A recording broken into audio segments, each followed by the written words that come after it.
11ஆம் வகுப்பு கணிதம் அத்தியாயம் 1 கணங்கள், தொடர்புகள் மற்றும் சார்புகள். இந்த சாப்டர் சார்பாக அடிப்படை கருத்துக்கள், முதல் அத்தியாயத்தில் இருக்கக்கூடிய கணங்கள் பற்றிய அடிப்படை கருத்துக்களை இந்த வீடியோவில் நாம் பார்க்கலாம். மாணவர்களுக்கு ஒரு சின்ன வேண்டுகோள்.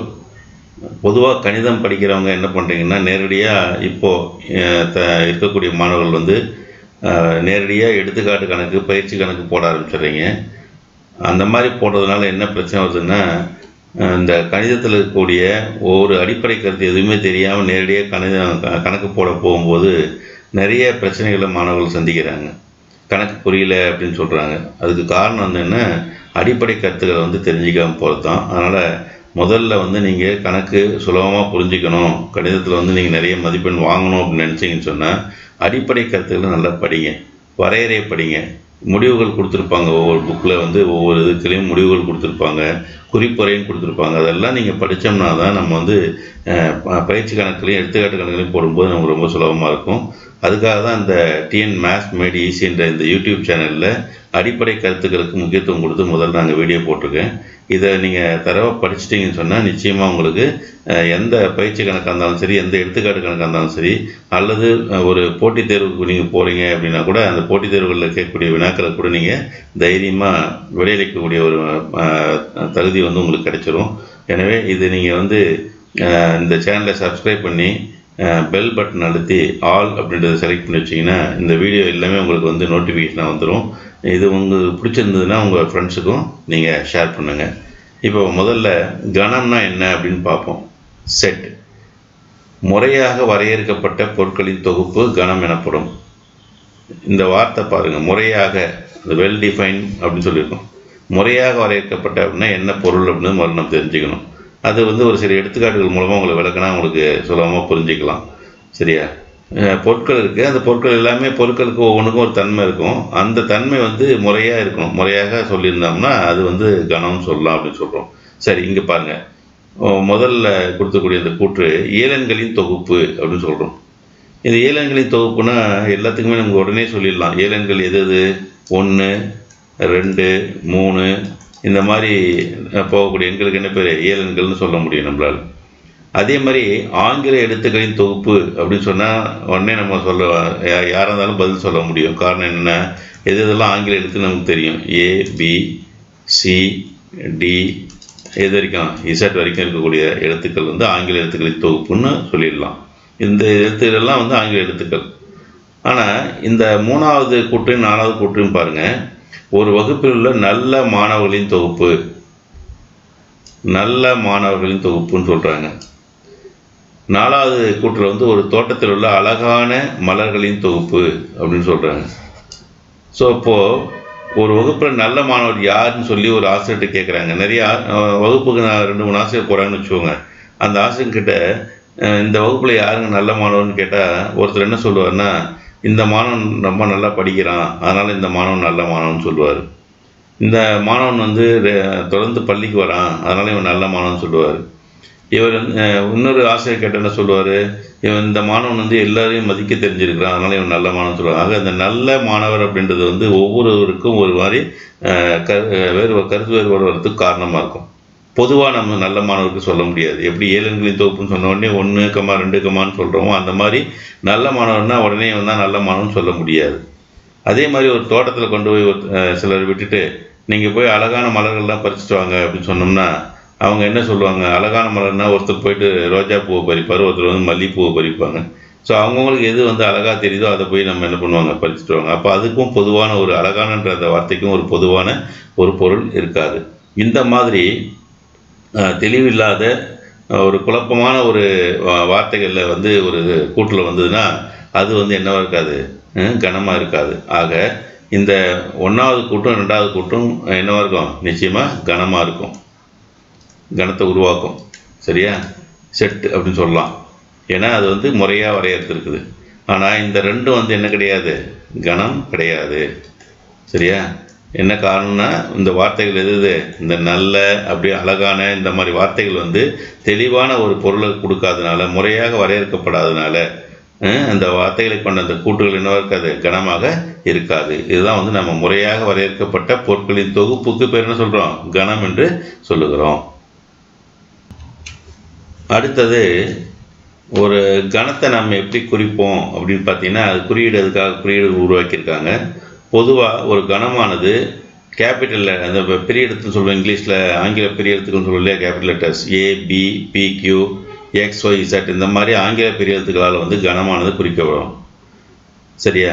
இந்த கணத்தினுடைய உறுப்புகளை வந்து நம்ம இங்கே சொல்லலை. உறுப்புகளை வந்து எப்படி சொல்லணும்னா ஸ்மால் லெட்டர்ஸ், அதாவது சிறிய எழுத்துக்கள் X, Y, P, Q இந்த மாதிரி சிறிய எழுத்துக்களால் குறிப்போம். இது உறுப்புகள். இது ஒரு கணத்தை வந்து நம்ம என்ன செய்வோம், ஆங்கில பெரிய எழுத்துக்களால் குறிப்போம். அந்த கணத்தில் உள்ள உறுப்புகளை வந்து சிறிய எழுத்துக்களால், ஆங்கில சிறிய எழுத்துக்களால் குறிப்போம். இந்த மாதிரி வரக்கூடிய எல்லா உறுப்புகளையும் இந்த அடைப்புக்குறிக்குள்ள, இது பேர் வந்து கணத்தின் உறுப்புகள். இது வந்து கர்லி பிராக்கெட் சொல்லுவோம். சரியா? இருதலை அடைப்பு அல்லது கர்லி பிராக்கெட் சொல்லுவாங்க. இந்த கண அடைப்புக்குள்ள இந்த உறுப்புகள் எல்லாம் நம்ம எழுதணும்னா அதுக்கு பேர் என்ன சொல்கிறோம், கணம் அப்படின்னு சொல்கிறோம். அதை வந்து நம்ம எப்படி குறிப்போம், பெரிய கணத்தை வந்து பெரிய எழுத்துக்களால் ஏன்னு குறிப்போம். இந்த உறுப்புகள்லாம் உள்ளே வந்துடும். ஸோ A = செட் அப்படின்னு இது கணம் அப்படின்னு படிக்கிறோம். சரியா? இதில் ஒரு கணத்தில் வந்து இப்போ இந்த எடுத்துக்காட்டு பார்த்தீங்கன்னா தெரியும் பாருங்கள், A = X, Yன்னு எழுதியிருக்குமா. இதில் X என்பது Aயின் உறுப்பு. அதனால் இந்த குறியீட்டை வந்து நம்ம X belongs to இந்த குறியீடு பாருங்கள், இது வந்து என்னென்னா உறுப்புன்னு அர்த்தம். X என்பது Aயின் உறுப்பாக இருந்தால் X belongs to A, X என்பது Aயின் உறுப்பு அப்படின்னு படிப்போம். இது படிக்க தெரிஞ்சுக்கோங்க. X belongs to A இங்கிலீஷில். தமிழில் வந்து X என்பது Aயின் உறுப்பு அப்படின்னு படிக்கலாம். Y என்பது இந்த ஏவில் இருக்குது, கணத்துக்குள்ளே இருக்குது. அதனால் Y என்பது Aயின் உறுப்பு. அதனால் Y belongs to A அப்படின்னு எழுதலாம். ஆனால் இசட்ன்றது ஏவில் இருக்கா, இல்லை. அதனால் அப்போ இசட் வந்து ஏயின் உறுப்பு அல்ல.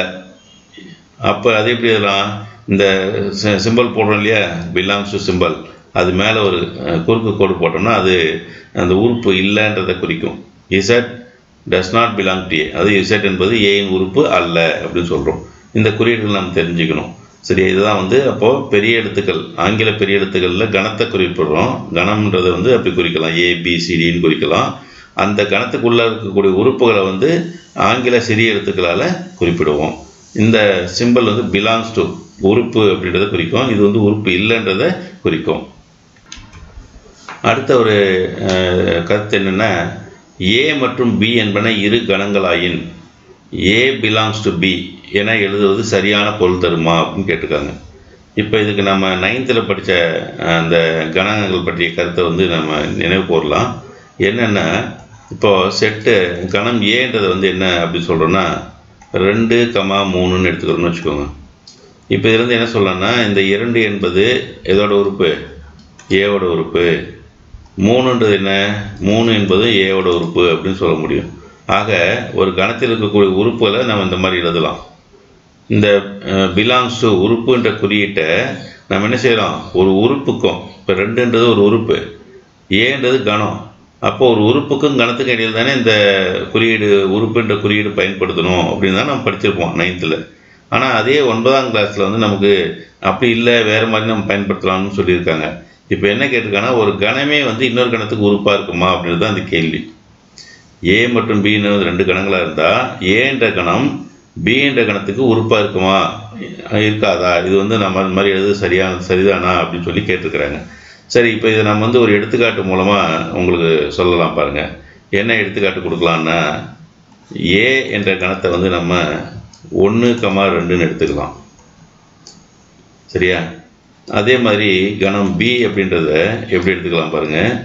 1, 1, 2, 3, 4 இந்த மாதிரி எடுத்துக்கலாம். இப்போ இந்த கணத்தை பார்க்கும்போது நமக்கு தெரியும், A என்ற கணத்தில் 1, 2 உறுப்பு இருக்குது. B என்ற கணத்தில் 1, 2 கணமே வந்து B என்ற கணத்துக்குள்ள உறுப்பாக வந்துருக்குது. ஸோ இந்த மாதிரி கணம் அமையுமானா அமையத்துக்கு வாய்ப்புகள் நிறைய இருக்குது, அமையலாம். ஒரு கணமே இன்னொரு கணத்துக்கு உறுப்பாக அமைவதற்கு வாய்ப்புகள் இருக்குது அப்படின்னு 9ஆவதுலேயும் நம்ம படிச்சிருக்கிறோம். சரியா? அதனால் இப்போ பார்த்தீங்கன்னா இந்த 1, 2ன்ற இந்த உறுப்பு இங்கே இருக்கு இல்லையா, இது வந்து இதுக்கு பதிலாக நம்ம என்ன போடலாம், A அப்படின்னு போட்டிங்கன்னா இந்த B என்ற கணத்தில் எதுவும் ஒரு உறுப்பாக இருக்குது, ஏவும் ஒரு உறுப்பாக இருக்குது. அப்போ நாம் இந்த மாதிரி A belongs to Bன்னு எழுதுறது சரிதானே, சரியான பொருள் தான் கொடுப்போம். ஆக இந்த கூற்று வந்து உண்மை தான். அதனால் ஞாபகம் வச்சுக்கோங்க. வழக்கமாக உறுப்புக்கும் கணத்துக்கு நடுவில் தான் இந்த பிலாங்ஸ் டு குறி போடுவோம். ஆனால் 2 கணங்களுக்கு இடையே என்ன பண்ணலாம், நம்ம இந்த உறுப்புன்ற குறியீடை பயன்படுத்த முடியும். அதுக்கு ஒரு எடுத்துக்காட்டாக தான் இதை நம்ம கொடுத்துருக்கோம். இந்த மாதிரி எடுத்துக்காட்டுகள் நல்லா பார்த்துக்கோங்க. போட்டித் தேர்வுகள் இது போன்ற எடுத்துக்காட்டுகள் கேட்கறதுக்கு வாய்ப்புகள் அதிகம். அடுத்து கணத்தை குறிப்பிடும் முறைகள் பற்றி பார்க்கலாம். இந்த கணத்தை வந்து நம்ம 3 முறையில் குறிக்க போகிறோம். முதல் முறை வந்து விவரித்தல் முறைன்னு சொல்கிறோம், டிஸ்கிரிப்டிவ் ஃபார்ம். கணத்தில் உள்ள உறுப்புகளை சொற்களால் தெளிவாக விவரிக்கும் முறை விவரித்தல் முறை அல்லது வர்ணனை முறை அப்படின்னு சொல்லுவோம் நம்ம. சரியா? ஸோ அப்போது கணத்தில் உள்ள உறுப்புகளை சொற்களால் தெளிவாக விவரிக்கும். எதுவாக இருந்தாலும் கணம்னு சொன்னால் தெளிவாக விவரிக்கணும். அது அந்த இதை படிக்கும்போதே, சொற்களை படிக்கும்போதே நமக்கு தெளிவாக எல்லாமே புரியணும். அந்த மாதிரி இருக்கணும். எடுத்துக்காட்டால் ஆங்கில உயிரெழுத்துக்களின் கணம். இது சொன்னோடனே நம்ம என்ன எழுத முடியும் நம்மளால்? ஆங்கில உயிரெழுத்து எது? AEIOU அப்படின்னு நம்ம எழுதிடுவீங்க இல்லையா உடனடியாக? அப்போ இது படிக்கும்போதே நமக்கு தெளிவாக இதுதான் அப்படின்னு தெரியுது. அதே மாதிரி முழு எண்களின் கணம்னு சொல்கிறாங்க. முழு எண்களின் கணம்னா முழு எண்கள் இதெல்லாம் இருக்கும்.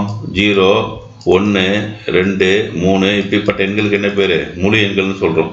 அப்போ இந்த எண்களை வந்து கணமாக எழுதுகிறோம் அப்படின்னு நமக்கு தெரியும். ஆக இந்த சொல்கிறாங்க இல்லையா, உறுப்புகளை சொற்களால் விவரிக்கும் போதே அதனுடைய ஆன்சர் வந்து விடை என்ன வரும்ன்றது நமக்கு தெரிகிற வகையில் இருந்ததுன்னு சொன்னால் அந்த முறைக்கு என்ன பேர்? விவரித்தல் முறை அல்லது வர்ணனை முறை அப்படின்னு பேர். அடுத்து கணங்களை குறிப்பதற்கு நாம் பயன்படுத்தக்கூடிய 2வது முறை என்னென்னா கண கட்டமைப்பு முறை அல்லது விதிமுறை, செட் பில்டர் ஃபார்ம் அல்லது ரூல் ஃபார்ம் சொல்லுவோம். ஒரு கணத்தில் உள்ள உறுப்புகள் அனைத்தும் நிறைவு செய்யும் பண்புகளின் அடிப்படையில் கணத்தை குறிப்பிடும் முறை கண கட்டமைப்பு முறை. அதாவது ஒரு கணம் எடுத்துகிட்டா அந்த கணத்தில் இருக்கக்கூடிய எல்லா உறுப்புகளுக்கும் அந்த நாம் சொல்லக்கூடிய விதி வந்து பொருந்தணும். அந்த மாதிரி இருக்கக்கூடியதுக்கு பேர் தானே சொல்கிறோம் கண கட்டமைப்பு முறைன்னு சொல்கிறோம். எடுத்துக்காட்டுக்கு கீழே பார்த்துக்கலாம் பாருங்கள். A = இது எப்படி படிக்கணும்னா செட் ஆஃப் ஆல் எக்ஸ். இந்த லைன் இருக்கு இல்லையா, அந்த கோடு, இது வந்து சச் தட்னு சொல்லுவோம். இதுக்கு என்ன பேர்? Such that. இதெல்லாம் 9th நம்ம படிச்சிருக்கிறோம். இருந்தாலும் ஒரு டைம் ஞாபகம் வச்சுக்கோங்க. எக்ஸ் என்பது ஆங்கில உயிரெழுத்து அப்படின்னு சொல்கிறாங்க. இதுதான் வந்து விதி. இந்த ஏண்ட கணத்தில் எக்ஸ்ன்ற உறுப்புகள் இருக்கும். அந்த எக்ஸ்எல்லாம் எப்படி இருக்கணும் அப்படின்னா ஆங்கில உயிரெழுத்தாக இருக்கணும். அது அந்த மாதிரி ஆங்கில உயிரெழுத்து மட்டும்தான் அந்த ஏண்ட கணத்தில் வரும்னு சொல்கிறாங்க. அப்படின்னா நம்ம உடனே சொல்லலாம் அந்த ஏண்ட கணத்தோட உறுப்புகள் என்னென்னவா இருக்கும்? ஆங்கில உயிரெழுத்துனா நம்ம ஏற்கனவே சொன்னதான் AEIOU. இந்த 5 எழுத்துக்கள் தான் இந்த கணத்துக்குள்ளே வரும். ஆங்கில உயிரெழுத்துன்னும் போது இந்த 5 எழுத்துக்களும் சேர்ந்தது தான் வந்து இந்த கணம் அப்படின்னு நம்ம புரிஞ்சுக்கலாம். ஸோ இந்த விதி அவங்க சொல்லியிருக்க விதி மூலம் நமக்கு தெளிவாக தெரியுது இந்த கணத்தில் என்னென்ன உறுப்புகள் இருக்குன்னு. அதே மாதிரி பின்ற செட்டு கொடுத்துருக்காங்க. Set B = set of all x such that x என்பது ஒரு முழு எண். அப்படின்னா இந்த பின்ற கணத்தில் எதெல்லாம் உறுப்புகளை அமையத்துக்கு வாய்ப்பு இருக்குது? முழு எண் சொல்கிறதுனால 0லேருந்து தொடங்கி 0, 1, 2, 3 எக்ஸெட்ரா இந்த உறுப்புகள் தான் வந்து இந்த கணத்துக்கு உறுப்புகளாக இருக்கின்றது நமக்கு இந்த விதி மூலமாக உடனே தெரிஞ்சுக்கிறோம். ஆக நம்ம இந்த விதி வந்து எப்படி சொன்னோம்? இந்த கணக்கட்டமை முறை எழுதும்போது அந்த கணக்கட்டமை முறையில் அந்த கணத்துக்குள்ளே சொல்லக்கூடிய அந்த விளக்கம் நமக்கு அந்த கணத்தில் எந்தெந்த உறுப்புகள் மட்டும் இருக்குன்றதை தெளிவாக சொல்கிற மாதிரி இருக்கணும். அடுத்து கணங்களை குறிக்கின்ற 3வது முறை வந்து பட்டியல் முறை அல்லது அட்டவணை முறை.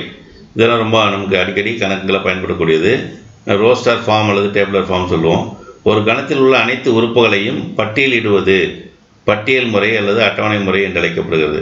இப்போ முதல்ல பார்த்தீங்கன்னா விவரித்தல் முறையில் என்ன சொன்னோம்? நம்ம ஆங்கில உயிரெழுத்துக்களின் கணம் சொன்னோம்.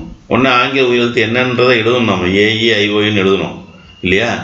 அதை வந்து நம்ம இந்த மாதிரி கணக்குறியீட்டுக்குள்ளே எழுதி கணக்குறியீட்டுக்குள்ளே எழுதி ஒவ்வொரு உறுப்புக்கு நடுவில் கமா போட்டணும்.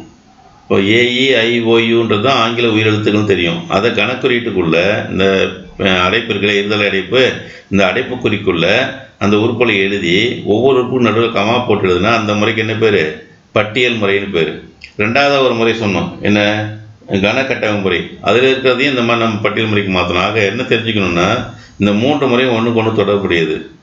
பட்டியல் முறை கொடுத்தா மற்ற 2 முறை எழுதணும், இல்லை கணக்கட்டமைப்பு கொடுத்தா மற்ற 2 எழுதணும். இந்த மாதிரி எழுதி பழகிட்டோம்னா நமக்கு கணங்களில் வந்து எந்த விதமான குழப்பமும் இருக்காது.